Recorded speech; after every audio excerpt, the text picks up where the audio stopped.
আসসালামু আলাইকুম। সম্মানিত উপস্থিতি, আপনারা দুজনের বসে আছেন। আল্লাহ আমাদের দোয়া হয়তো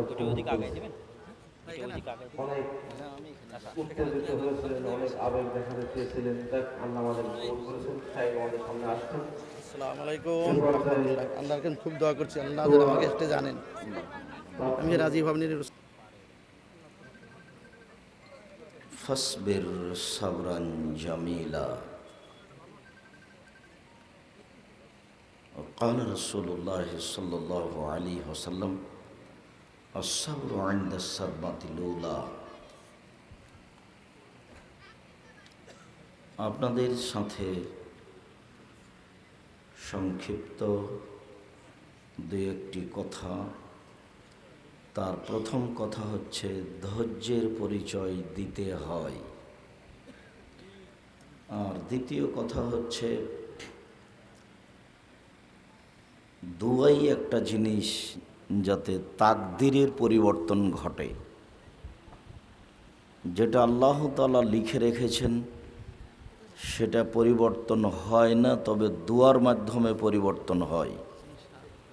দোয়া করলে আল্লাহ ওটা কেটে দিয়ে নতুনভাবে লিখে দেন। রাসূল সাল্লাল্লাহু আলাইহি সাল্লাম বলেন লা ইয়ারুদ্দুত তাকদীর ইল্লা বিদ-দুআ। তাকদীর পরিবর্তন হয় না, তবে দোয়ার মাধ্যমে হয়। আর রাসূল সাল্লাল্লাহু আলাইহি ওয়াসাল্লাম বলেছেন লাইসা শাইউন আকরামা ইনদাল্লাহি মিনাদ-দুআ।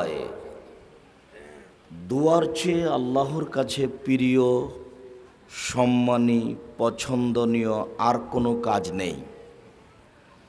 দোয়া কাজটাই হচ্ছে আল্লাহর কাছে অতীব প্রিয়, পছন্দনীয় কাজ। রাসূল সাল্লাল্লাহু আলাইহি ওয়াসাল্লাম বলেন মান সাররাহু আন ইয়াস্তাজিবাল্লাহু ফিশ শাদায়েদ তায়াদউ ফির রাখায়ে। কেউ যদি চায় যে আমি বিপদে পড়লে আল্লাহ যেন আমার দোয়া কবুল করেন, এইটা যদি কেউ চায়, তাহলে যখন ও ভালো অবস্থায় আছে তখন যেন বেশি বেশি দোয়া করে। বিপদে পড়লে তো মানুষ দোয়া করে, তাহলে ও চায় যে আমি এখন বিপদে পড়েছি, আমার দোয়া কবুল হয়ে যাক। সবাই চায়। তো আল্লাহর নবী বলছেন এটাই যদি হয় তাহলে ভালো অবস্থায় তাকে বেশি বেশি দোয়া করতে হবে। তাহলে বিপদে পড়ে বললেই কবুল হয়ে যাবে। রাসূল সাল্লাল্লাহু আলাইহি ওয়াসাল্লাম বলেন মান লাম ইয়াসআলিল্লাহ আযযাবা আলাইহি। যে ব্যক্তি আল্লাহর কাছে চায় না, দোয়া করে না, আল্লাহ তার উপরে অসন্তুষ্ট হন। দোয়া করলেই খুশি, না করলেই অসন্তুষ্ট। আবু হুরায়রা রাদিয়াল্লাহু তাআলা আনহু বলেন রাসূল সাল্লাল্লাহু আলাইহি ওয়াসাল্লাম বলেছেন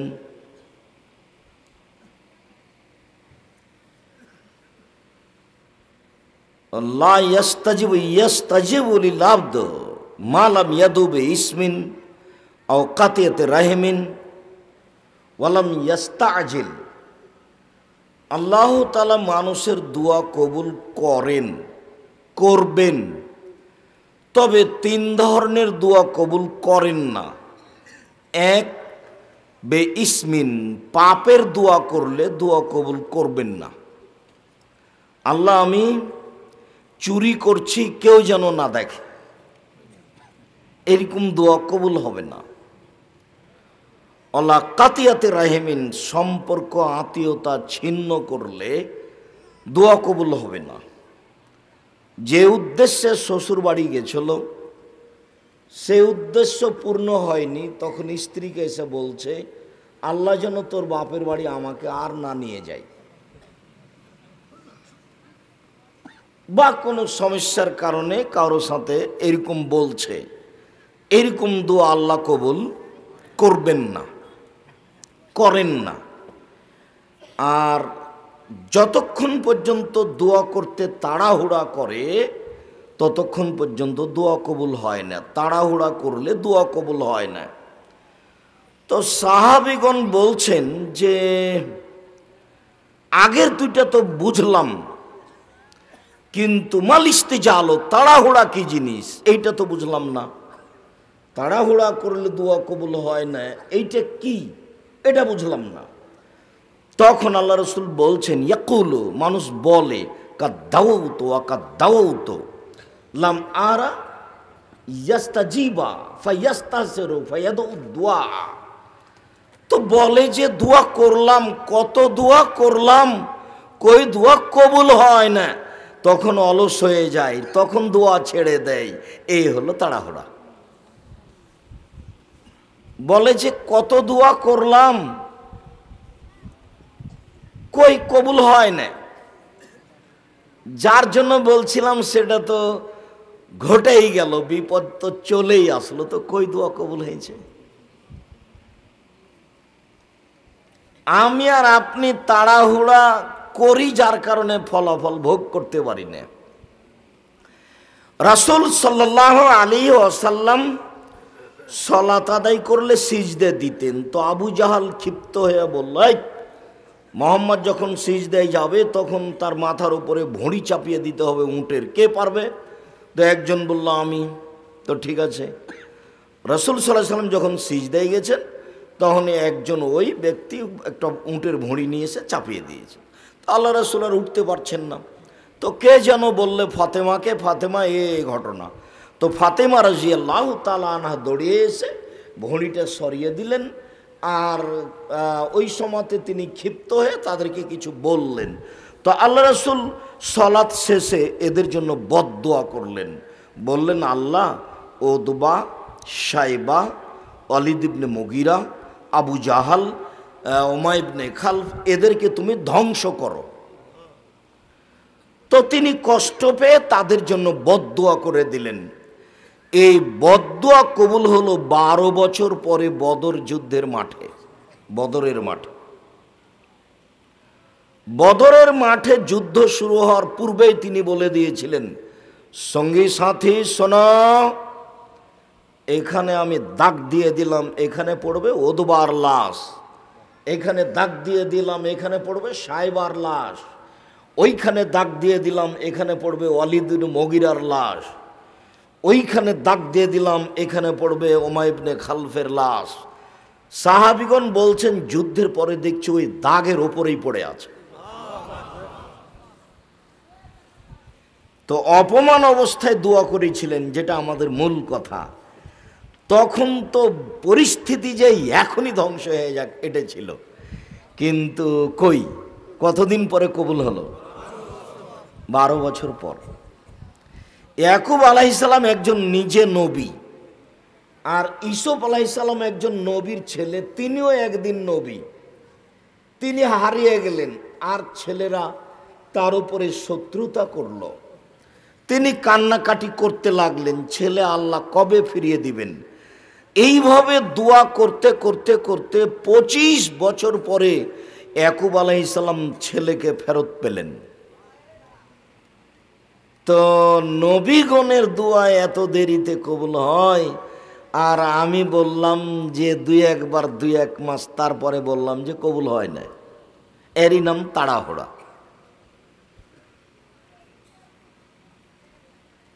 আনাস রাদিয়াল্লাহু তাআলা আনহু বলেন, রাসূল সাল্লাল্লাহু আলাইহি ওয়াসাল্লাম বলেছেন, লা ইয়াসআলু আহাদুকুম হাজাতাহু রাব্বাহু কুল্লাহা, রাব্বাহু হাজাতাহু কুল্লাহা।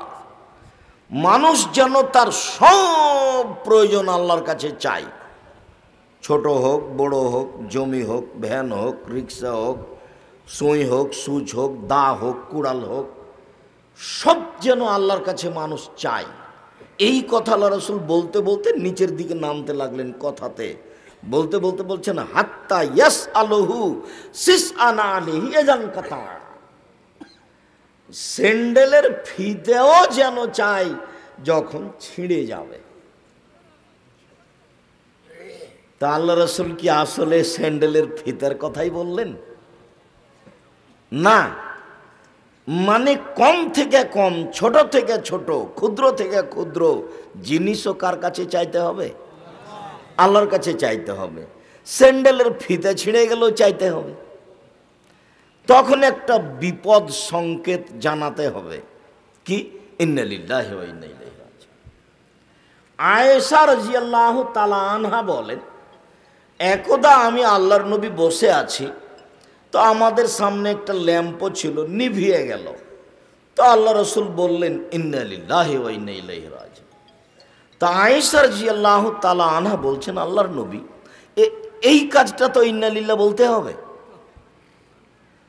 তখন আল্লাহ রসুল বলছেন, শোনো, যেই জিনিসটাতে মুমিন কষ্ট পাবে, মুমিনকে খারাপ লাগবে, সেটা ঘটলেই যেন মুমিন বলবে ইন্না লিল্লাহি ওয়া ইন্না ইলাইহি রাজিউন। তাহলে এইটা আল্লাহর উপরে চাপিয়ে দেওয়া হলো। দোয়া করতে হবে আল্লাহর কাছে, তাহলে আমি আর আপনি যে সিদ্ধান্ত নিচ্ছি এটা আল্লাহ পরিবর্তন করে ভালোটা করে দিবেন। তাই রাসূল সাল্লাল্লাহু আলাইহি ওয়াসাল্লাম বলেছেন, দুআউ হুয়াল ইবাদা, দুআই হচ্ছে ইবাদত।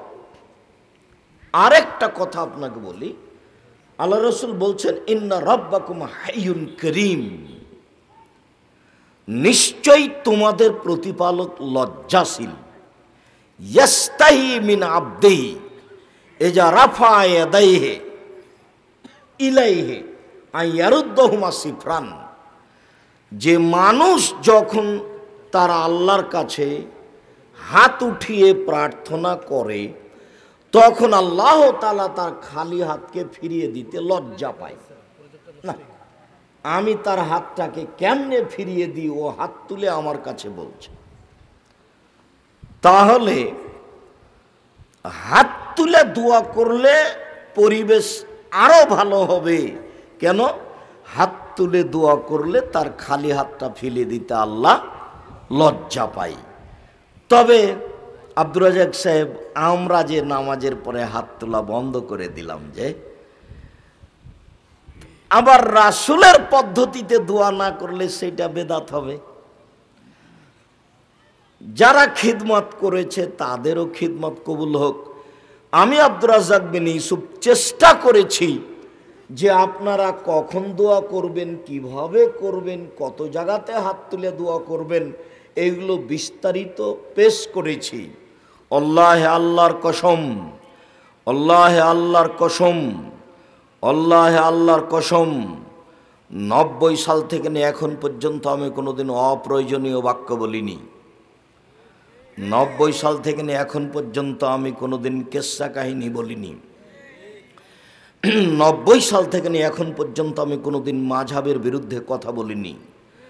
90 সাল থেকে নিয়ে এখন পর্যন্ত আমি কোনোদিন সরকার বিরোধী কোনো বাক্য বলিনি।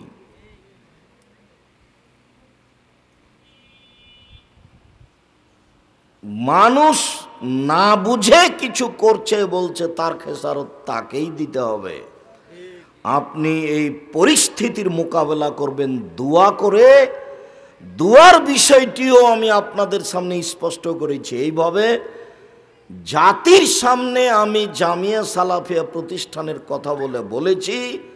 আমার মনে বড় সাধ, আমি এ দেশের মাটিতে উন্নত মানের প্রতিষ্ঠান গড়ব ইনশাআল্লাহ। আমার হাতে টাকা নাই, এ কথাও সত্য। এখানে এই দেশে উন্নত মানের প্রতিষ্ঠান গড়বে, এ কথাও সত্য। ইনশাআল্লাহ গড়বে। সেটাই জামিয়া সালাফিয়া ডাঙ্গিপাড়া পাওয়া রাজশাহী, সেটাই জামিয়া সালাফিয়া রূপগঞ্জ নারায়ণগঞ্জ ঢাকা, সেটাই জামিয়া সালাফিয়া 6 মাইল বাবুগঞ্জ বরিশাল, সেটাই জামিয়া সালাফিয়া তেঘরা বিরল দিনাজপুর। জামিয়া সালাফিয়া ডাঙ্গিপাড়া পাওয়া রাজশাহী, জামিয়া সালাফিয়া রূপগঞ্জ নারায়ণগঞ্জ ঢাকা, এই দুইটা প্রতিষ্ঠানে এখন 4000 ছেলে অবস্থান করে, প্রায় 4000। এতে আছে 300 জন এতিম, 250 জন শিক্ষক শিক্ষিকা কর্মচারী, যাদের প্রতি মাসে প্রায় বেতন লাগে 26 লক্ষ।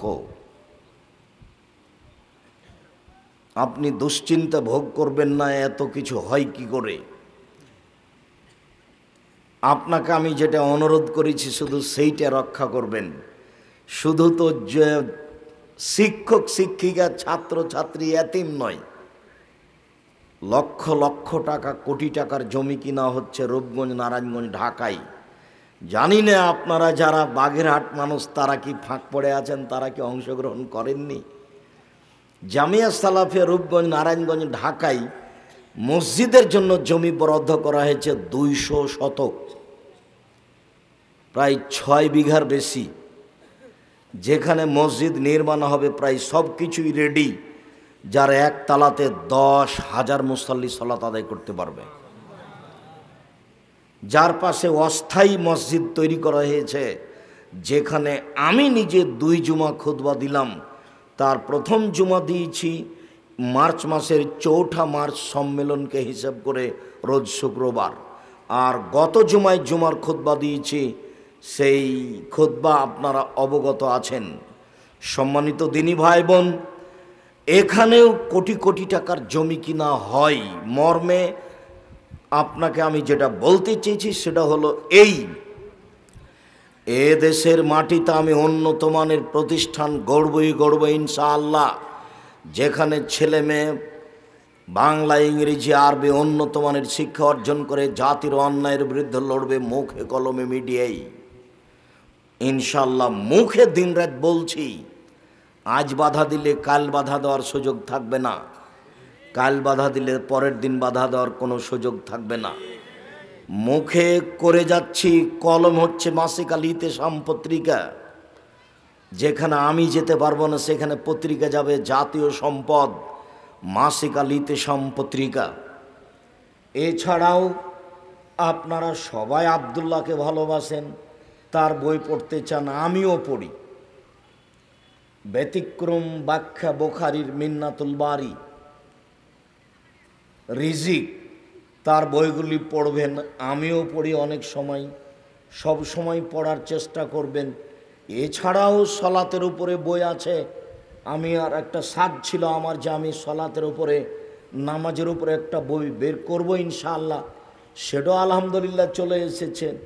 পোশাকের উপরে একটা বই এসেছে, আগে থেকে আপনাদের পরিচিত বই আছে, কে বড় লাভবান কে বড় ক্ষতিগ্রস্ত, আদর্শ নারী, আদর্শ পরিবার, বক্তা শ্রোতার পরিচয়, তাফসির কি মিথ্যা হতে পারে, উপদেশ, এসব বইগুলি আছে।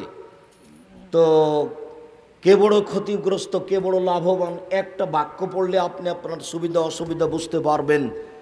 এইখানে যেটা আমি বলতে চেয়েছি সেইটা হলো এই যে সাময়িক কোনো জায়গাতে মুখ বন্ধ হলে কলম বন্ধ হবে না, তাই আপনাদের জন্য দুয়ার বইটিও পেশ করেছি, যাতে 35টি সহি হাদিস আছে হাত তুলে দোয়া করার, 16টি স্থান আছে হাত তুলে দোয়া করতে হবে। কোথায় কোথায় হাত তুলে দোয়া করলে খালি হাত ফিরে দিতে আল্লাহ লজ্জা পান, এ কথাই ঠিক।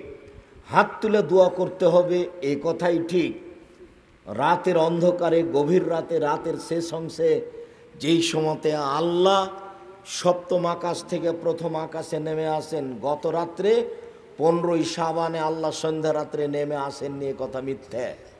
আল্লাহ প্রত্যেক রাতে, রাতের 3 ভাগের 2 ভাগ চলে যাওয়ার পরে 1 ভাগ যখন বাকি থাকে, তখন আল্লাহ সপ্তম আকাশ থেকে প্রথম আকাশে নেমে আসেন। নেমে এসে বলেন, মায়াদুনি ফাস্তাজিব লাহু, কে আমাকে ডাকে আমি তার ডাকে সাড়া দিব। মায়াসলনি ফাউতিয়াহু, কে আমার কাছে কিছু চায়, যে যা চাই তাকে তাই দিয়ে দেবো। মায়াস্তাগফিরুনি ফাগফির লাহু, কে আমার কাছে ক্ষমা ভিক্ষা চায় তা আমি ক্ষমা করে দিব। এই সময় আপনি আল্লাহর কাছে প্রার্থনা করবেন।